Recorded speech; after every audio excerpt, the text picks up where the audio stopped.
제목. 두 아이의 아빠였던 그가 혈액형 검사 결과를 보고 경악한 이유. 혈액형 검사 한 장이 12년 결혼 생활을 송두리째 흔들었습니다. AB형 아버지와 O형 어머니 사이에서는 절대 나올 수 없는 B형 아이들.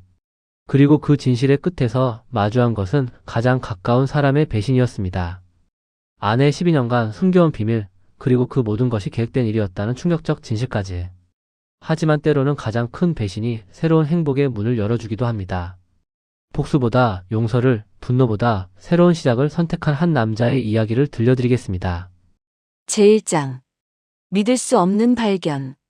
2024년 3월 15일 오후 2시 서울대병원 소아과. 김대호는 8살 민준이의 손을 꼭 잡고 진료실 앞에 앉아 있었습니다. 6살 서연이는 엄마 이미선의 품에 안겨 졸고 있었죠. 아빠, 주사 안 아프죠? 민준이의 맑은 눈동자가 대호를 올려다봤습니다. 대호는 아들의 머리를 쓰다듬으며 미소를 지었어요. 물론이지. 우리 민준이는 용감하니까. 사실 오늘은 특별한 날이었습니다. 서연이가 최근 자주 코피를 흘리고 멍이 잘 드는 증상을 보여서 정밀 검사를 받으러 온 거였어요. 의사는 혹시 모를 혈액 질환을 확인하기 위해 가족 모두의 혈액형 검사를 권했죠. 김민준 환자분 들어오세요. 간호사의 부름에 대호는 민준이와 함께 진료실로 들어갔습니다. 이철민 소아과 전문의는 40대 초반의 온화한 인상이었어요. 벽에는 수많은 의료진 인증서와 가족 사진들이 걸려 있었죠. 아버님께서는 혈액형이 어떻게 되세요? AB형입니다. 어머님은요? 미선이 대답했습니다. 저는 O형이에요. 의사는 고개를 끄덕이며 차트에 무언가를 적었어요. 그리고 아이들의 체열을 진행했습니다. 민준이는 용감하게 주사를 맞았고 서연이는 울음을 터뜨렸지만 금세 달래졌죠. 결과는 일주일 후에 나옵니다. 그때 다시 오시면 되겠어요. 집으로 돌아가는 차 안에서 대호는 뭔가 찜찜한 기분이었습니다. 의사의 표정이 뭔가 이상했거든요. 하지만 별일 아니겠지 하며 넘어갔어요. 일주일 후 3월 22일 검사 결과가 나왔습니다. 대호와 미선은 긴장한 채로 의사 앞에 앉았습니다. 이철민 의사는 검사지를 들여다보며 이마를 찌푸렸어요. 그리고는 대호를 똑바로 바라봤습니다. 혹시 입양하신 아이들인가요? 네. 무슨 말씀이세요? 의사는 잠시 망설이다가 검사지를 건넸습니다. 아버님은 AB형이시고 어머님은 O형이신데 민준이와 서연이 모두 B형으로 나왔습니다. 대호의 머릿속이 하얗게 변했습니다. 그게 뭔 의미인가요? 의사는 조심스럽게 말을 이었어요. 의학적으로 AB형과 O형 부모 사이에서는 O형이나 B형 아이만 태어날 수 있습니다. 하지만 두 아이 모두 B형이라는 건. 미선이 갑자기 벌떡 일어났습니다. 뭔가 실수가 있었을 거예요. 다시 검사해 주세요. 하지만 의사는 고개를 저었어요. 이미 2번 확인했습니다. 검사 결과에는 오류가 없어요. 그 순간 대호는 세상이 무너지는 소리를 들었습니다. 12년 결혼 생활, 8년간 아빠로 살아온 모든 순간들이 한 번에 의심스러워졌어요. 집으로 돌아가는 길, 차 안은 조용했습니다. 미선은 창밖을 바라보며 아무 말도 하지 않았고 대호는 핸들을 잡은 손이 떨리고 있었어요. 여보. 대호가 조심스럽게 입을 열었습니다. 이게 뭔 일이야? 설명 좀 해줘. 미선은 여전히 창밖만 바라봤습니다. 나도 잘 모르겠어. 병원에서 실수한 거 아닐까? 하지만 대호는 알고 있었습니다. 의료진이 그런 기초적인 실수를 할 리 없다는 걸 말이에요. 그날 밤 대호는 잠들지 못했습니다. 민준이와 서연이의 잠든 얼굴을 바라보며 온갖 생각이 머릿속을 스쳐갔어요. 정말 내 아이들이 아닌 걸까? 그렇다면 진짜 아버지는 누구지? 새벽 3시 대호는 거실로 나와 가족 사진을 하나하나 들여다봤습니다. 민준이의 눈, 서연이의 코. 지금 보니 자신과 닮은 곳을 찾기 어려웠어요. 오히려 누군가를 닮은 것 같은데. 그때 대호의 뇌리에 번개처럼 스친 얼굴이 있었습니다. 설마, 민수가? 미선의 남동생 이민수. 결혼 후에도 자주 집에 드나들며 아이들을 예뻐해주던 삼촌.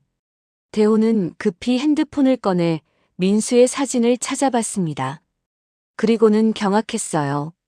민준이와 서연이가 민수와 똑같이 닮아 있었던 겁니다. 이렇게 일장을 작성했습니다. 혈액형 불일치라는 의학적 사실로 시작해서 처남이라는 충격적 정체까지 암시하며 강력한 후킹을 만들었어요. 제2장. 의심의 시작. 다음 날 아침 대호는 일찍 일어나 회사로 향했습니다. 하지만 일에 집중할 수가 없었어요.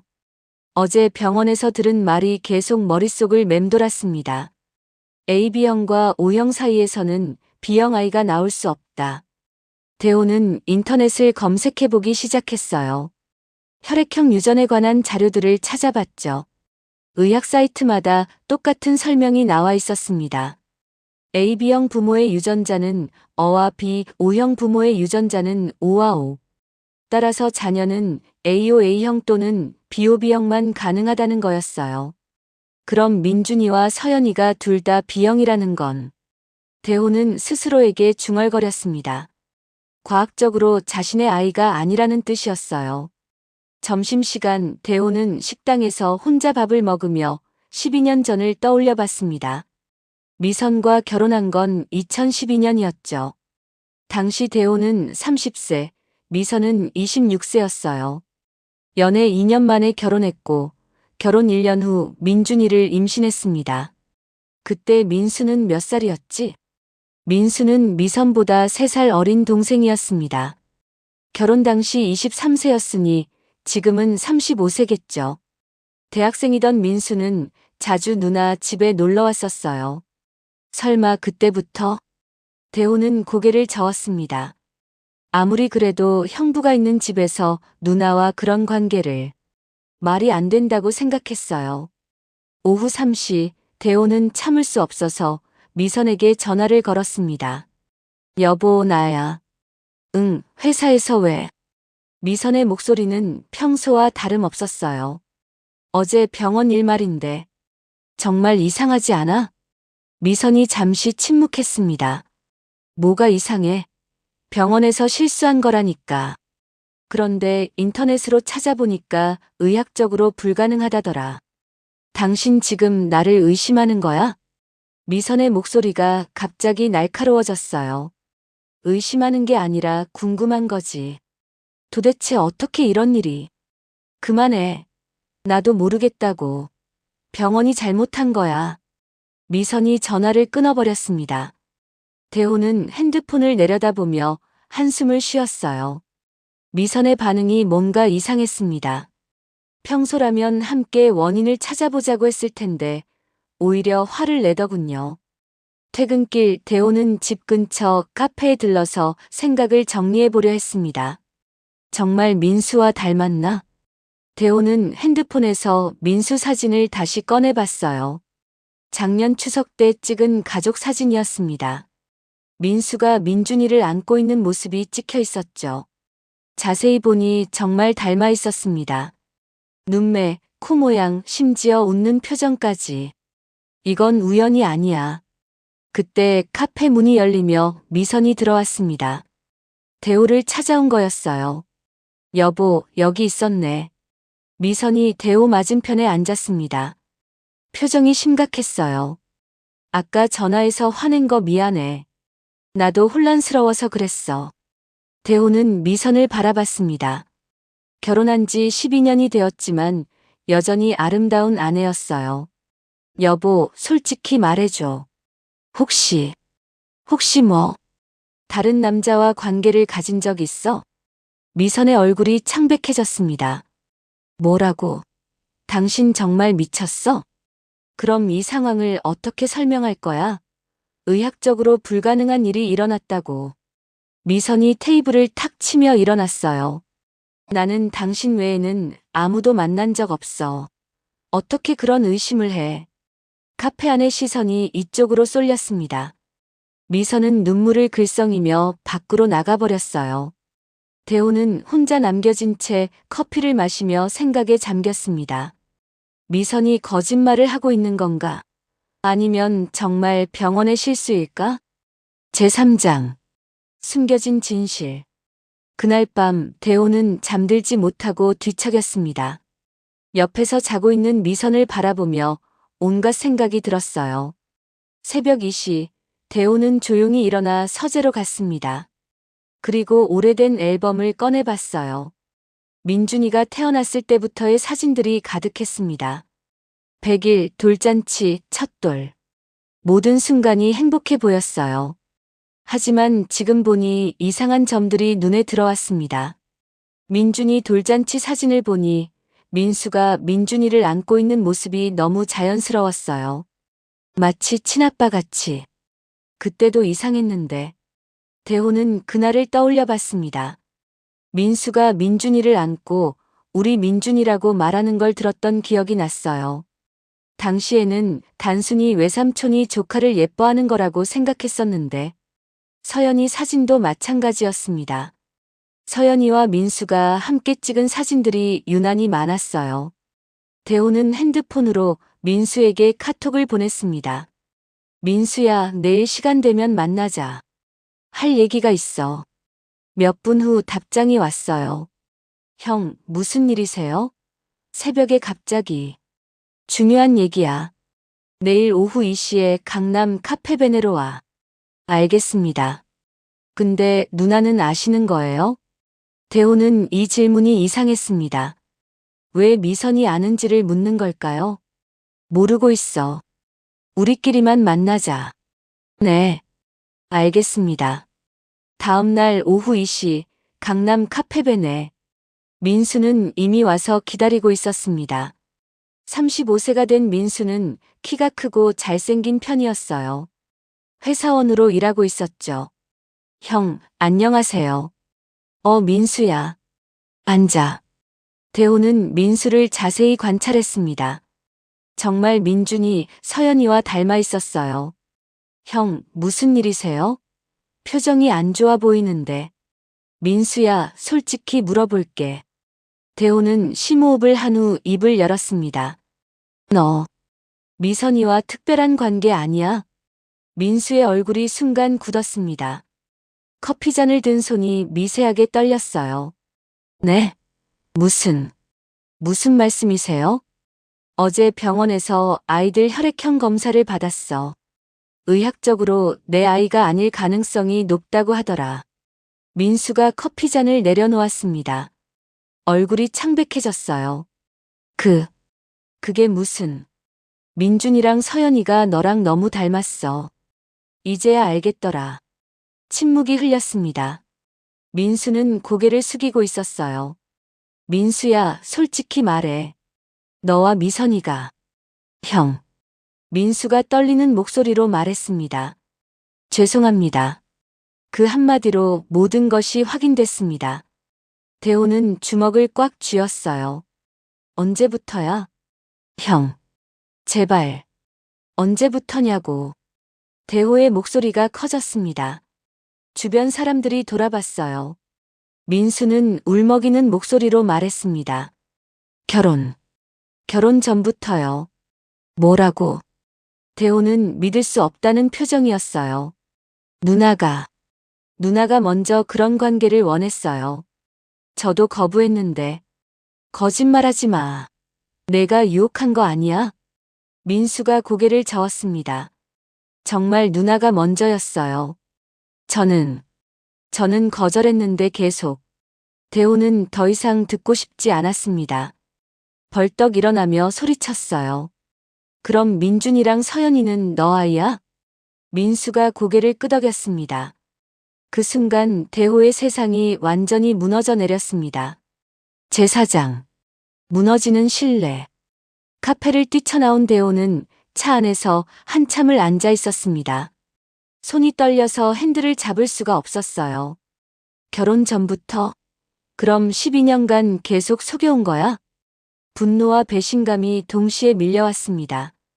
가장 믿었던 아내와 처남이 자신을 철저하게 배신한 거였어요. 대호는 핸드폰을 꺼내 미선에게 전화를 걸었습니다. 여보, 어디야? 집에 있어. 왜? 지금 당장 집에 갈 테니까 아이들 어디 보내놓고 기다려. 갑자기 왜 그래? 무슨 일이야? 민수 만났어. 전화 너머로 미선의 숨소리가 거칠어지는 게 들렸습니다. 뭘 들었는데? 다 들었어. 모든 걸 말이야. 미선이 한참 침묵하더니 작은 목소리로 말했어요. 미안해. 대호는 전화를 끊고 집으로 향했습니다. 30분 후 집에 도착한 대호는 거실에서 기다리고 있는 미선을 마주했습니다. 아이들은 보이지 않았어요. 아이들은 친정엄마 댁에 보냈어. 미선은 소파에 작게 웅크리고 앉아 있었습니다. 눈이 빨갛게 부어 있었어요. 대호는 미선 앞에 서서 차가운 목소리로 물었습니다. 언제부터야? 여보, 언제부터냐고 물어봤어. 미선이 움찔했습니다. 대학교 때부터. 우리 만나기 전부터. 미선이 고개를 끄덕였어요. 대호는 허탈한 웃음을 지었습니다. 그럼 나랑 사귄 것도 거짓말이었구나. 민수랑 헤어지기 싫어서 형부로 만든 거야? 아니야. 당신을 정말 사랑했어. 사랑했다고. 그러면서 동생이랑 계속 만났어? 미선이 눈물을 흘리며 말했습니다. 끊으려고 노력했어. 정말 끊으려고 했는데. 민준이 임신했을 때도 민수 아이인 거 알고 있었지? 미선이 고개를 숙였습니다. 대답해. 알고 있었어. 대호는 벽을 주먹으로 쳤습니다. 액자가 떨어져 깨졌어요. 그럼 서연이도? 그것도. 둘 다 민수 아이라는 거구나. 미선이 울부짖으며 대답했습니다. 미안해. 정말 미안해. 대호는 소파에 주저앉았습니다. 12년간의 결혼 생활이 모두 거짓이었다는 현실이 받아들여지지 않았어요. 왜 나한테 이런 짓을 했어? 미선이 눈물을 훔치며 말했습니다. 처음엔 정말 당신만 사랑하려고 했어. 하지만 민수가 뭐? 계속 찾아왔어. 나를 포기할 수 없다고. 그리고 임신했을 때 뭐? 민수가 책임지겠다고 했어. 하지만 나는 당신과 결혼하고 싶었어. 대호는 이해할 수 없었습니다. 그럼 왜 둘째까지 가진 거야? 민수와 계속 만날 거면서. 미선이 더욱 큰 소리로 울었습니다. 끊으려고 했어. 정말 끊으려고 했는데 안 됐어. 안 됐다고. 그게 이유야? 대호는 분노가 치밀어 올랐습니다. 그럼 나는 뭐야? 12년간 바보처럼 남의 아이 키운 거야? 당신도 아이들 사랑했잖아. 사랑했지. 내 아이인 줄 알고 사랑했어. 대호는 거실에 있는 가족 사진들을 하나씩 집어던지기 시작했습니다. 이 모든 게 거짓이었구나. 행복한 가정, 사랑하는 아내, 예쁜 아이들. 모든 게 가짜였어. 미선이 대호의 팔을 붙잡으며 애원했습니다. 제발, 아이들한테는 죄가 없어. 우리가 잘못한 거야. 대호는 미선의 손을 뿌리쳤습니다. 내가 왜 남의 아이를 키워야 해? 내가 왜? 그때 현관문이 열리며 누군가 들어왔습니다. 민수였어요. 형, 누나. 민수는 엉망이 된 거실을 보고 당황했습니다. 대호는 민수를 보자마자 달려들어 멱살을 잡았어요. 이 자식아, 어떻게 형을 이렇게 속일 수 있어? 형, 죄송해요. 정말 죄송해요. 죄송하다고 해서 해결돼? 12년이야. 12년간 속인 거라고. 미선이 두 사람을 말리려 했지만 대호는 민수를 밀쳐버렸어요. 민수가 바닥에 넘어지며 이마를 다쳤습니다. 형, 저희가 너무 잘못했어요. 어떻게든 보상할게요. 보상? 12년을 어떻게 보상할 거야? 대호는 현관으로 향하며 소리쳤습니다. 이혼할 거야. 그리고 너희 둘 다 끝장낼 거야. 재호장. 폭로와 복수. 집을 뛰쳐나온 대호는 호텔에 방을 잡고 하룻밤을 보냈습니다. 잠은 한숨도 오지 않았어요. 12년간의 모든 기억이 거짓이었다는 사실이 계속 머릿속을 맴돌았습니다. 다음 날 아침 대호는 변호사 사무실을 찾아갔어요. 이혼 소송을 하고 싶습니다. 박정우 변호사는 40대 중반의 베테랑이었습니다. 대호의 이야기를 들은 후 고개를 끄덕였어요. 혈액형 불일치와 상간남의 자백이 있으니 유리한 이혼이 가능합니다. 위자료와 재산 분할에서 우위를 점할 수 있어요. 얼마나 받을 수 있을까요? 혼인 기간이 12년이고 상대방의 과실이 명백하니 위자료 2억 재산 분할에서 70% 정도 가져갈 수 있을 겁니다. 대호는 만족스럽게 고개를 끄덕였습니다. 하지만 그것만으로는 부족했어요. 민수 직장이 어디인지 아세요? 변호사가 의아한 표정을 지었습니다. 왜요? 그 자식도 끝장내고 싶어서요. 오후에 대호는 민수의 직장인 중견기업을 찾아갔습니다. 인사팀장을 만나 모든 사실을 털어놓았어요. 이민수라는 직원이 형수와 12년간 불륜관계를 유지하며 아이까지 둘을 낳았습니다. 혈액형 검사로 밝혀진 사실이에요. 인사팀장은 충격받은 표정이었습니다. 정말인가요? 대호는 병원 검사지와 민수가 사실을 인정하는 녹음 파일을 보여줬어요. 이런 비윤리적인 직원을 계속 두시겠어요? 일주일 후 민수는 회사에서 해고당했습니다. 하지만 대호의 복수는 거기서 끝나지 않았어요. 미선과 민수의 가족, 친구들에게 모든 사실을 알렸습니다. 미선의 어머니가 대호에게 전화를 걸어왔어요. 사위야, 미선이가 정말 그런 일을. 네, 어머니. 12년간 속았습니다. 어떡하지? 우리 미선이가 왜 그런 짓을. 동네 사람들도 곧 알게 됐습니다. 미선은 아이들과 함께 친정집으로 들어가야 했어요. 한 달 후, 첫 번째 조정기일이 열렸습니다.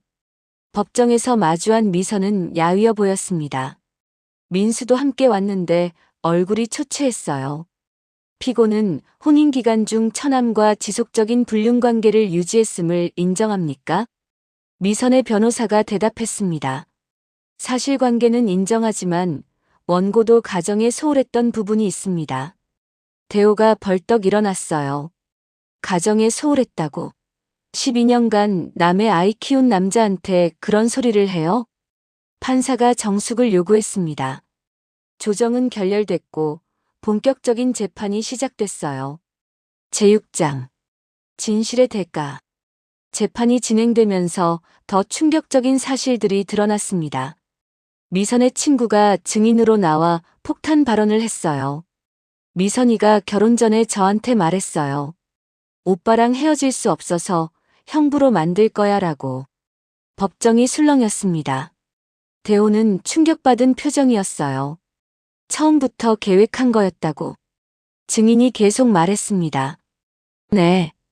민수 오빠와 헤어지기 싫어서 대호 오빠를 이용한 거라고 했어요. 나중에는 후회한다고 하더라만. 대호 측 변호사가 추가 질문을 했습니다. 그럼 피고가 원고와의 결혼을 진심으로 한 게 아니라는 뜻인가요? 처음에는 그랬어요. 하지만 나중에는 정말 사랑하게 됐다고 했어요. 그래서 더 괴로워했죠. 미선이 증언석에 섰을 때는 눈물을 흘리며 말했습니다. 처음엔 민수와 헤어지기 싫어서 결혼했어요. 하지만 정말로 대호를 사랑하게 됐어요. 그런데 왜 민수와의 관계를 끊지 않았습니까? 끊으려고 노력했어요. 하지만 민수가 계속 찾아와서. 대호 측 변호사가 반박했습니다. 피고 핸드폰 기록을 보면 피고가 먼저 연락한 경우가 더 많습니다. 미선이 할 말을 잃었습니다. 민수도 증언석에 섰어요. 형수와의 관계를 끊으려고 했지만 쉽지 않았습니다. 그래도 12년간 지속한 이유가 있을 텐데요. 아이들 때문이었어요. 제 아이들인데 못 본 척하기 어려웠어요. 그럼 아이들이 자신의 자녀라는 걸 알고 있었군요. 네. 대호는 분노로 주먹을 쥐었습니다. 모든 것이 계획적이었다는 게 명백해졌어요. 3개월 후 판결이 나왔습니다. 원고의 이혼 청구를 인용한다. 피고는 원고에게 위자료 3억 원을 지급하고 재산 분할은 원고 80%, 피고 20%로 한다.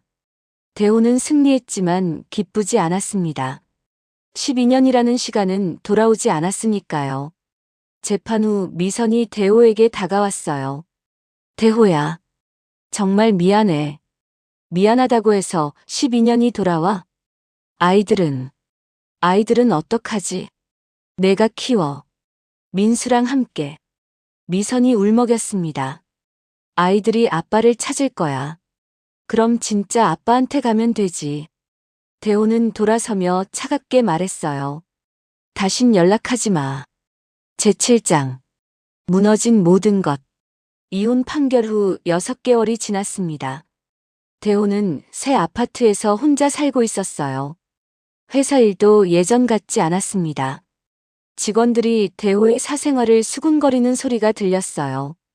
사장님 부인이 처남과 12년간 모르고 산대요. 아이들도 다 처남 아이래요.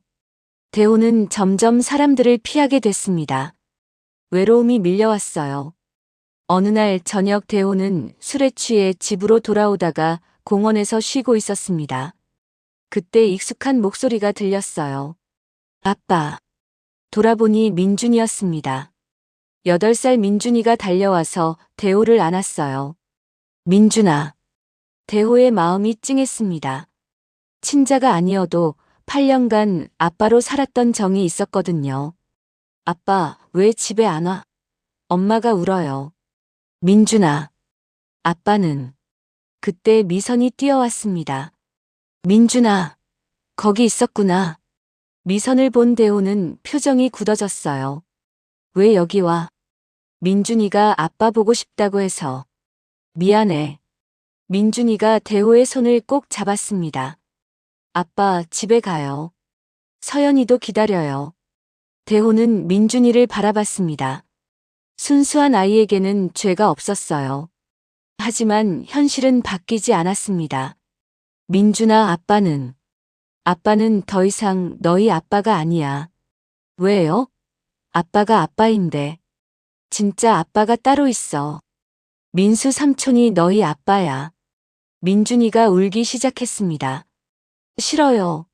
아빠가 진짜 아빠예요. 대호는 마음이 아팠지만 돌아섰어요.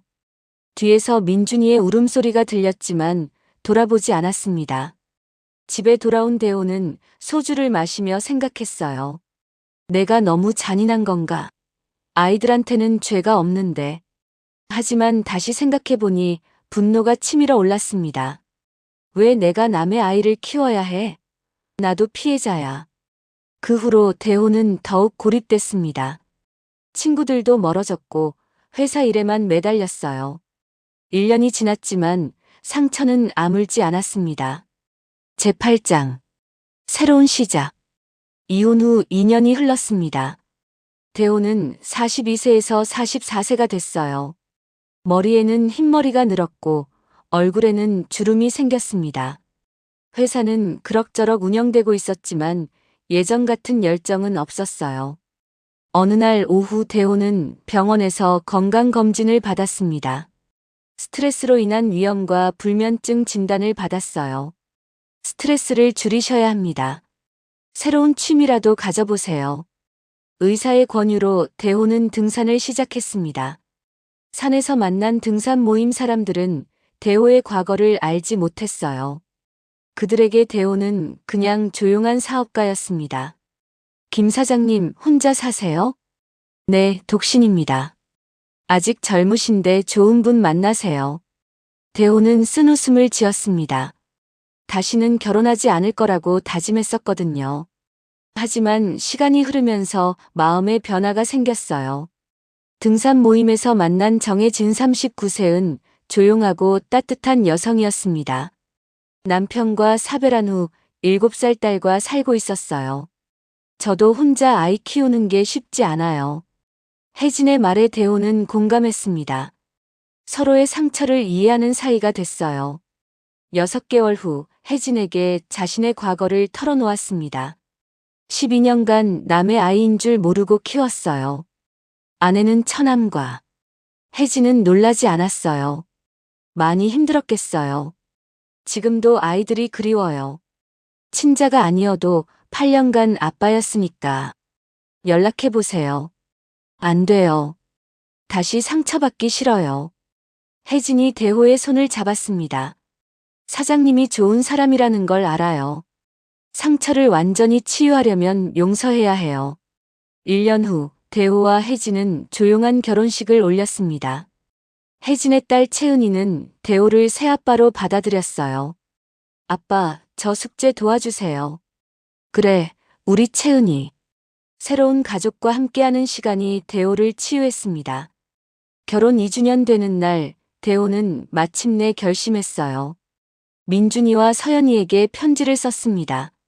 민준아, 서연아. 아빠야. 그동안 연락하지 못해서 미안했어. 아빠는 새로운 가족과 행복하게 살고 있어. 너희들도 행복하게 자라길 바란다.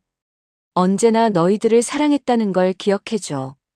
편지를 붙인 후 대호는 후련한 마음이 들었어요. 복수와 분노 대신 용서와 새로운 시작을 선택한 거였습니다. 저녁에 혜진이 물어봤어요. 후회 안 해요? 후회할 게 뭐 있어? 지금이 가장 행복해. 대호는 창밖을 바라보며 미소를 지었습니다. 때로는 인생의 큰 배신도 새로운 행복의 시작점이 될 수 있다는 것을 깨달았어요.